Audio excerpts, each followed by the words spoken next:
Short shipment. A short shipment is when cargo is listed on a shipping list but not included in a shipment, or not received by the recipient. Notably, when the quantity received is less than the quantity listed.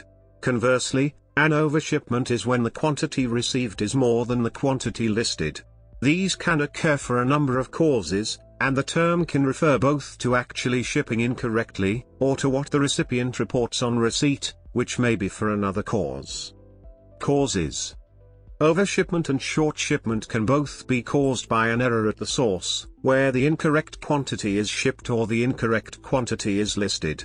As the terms indicate, these can fundamentally be caused by errors in the source of the shipment.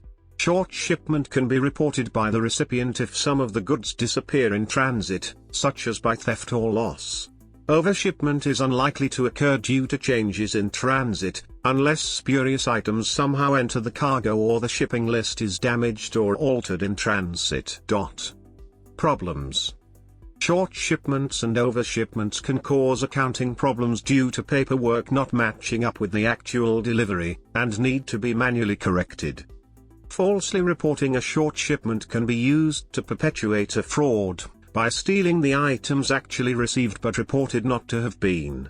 To prevent detection, this generally requires keeping two sets of books or filing two disagreeing sets of paperwork.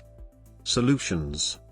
When a short shipment or overshipment is noticed, most often by a recipient, but potentially by sender if an error is noticed post-shipment, the other party should be informed promptly, so corrective action can be taken. These include supplemental shipments for short shipments, returning merchandise for overshipments, issuing corrected invoices if actual quantity is acceptable, etc. These can also include investigations into causes, to ensure that fraud or theft are not occurring, or to verify that a mistaken shipment actually occurred, and a short/overshipment is not being incorrectly reported.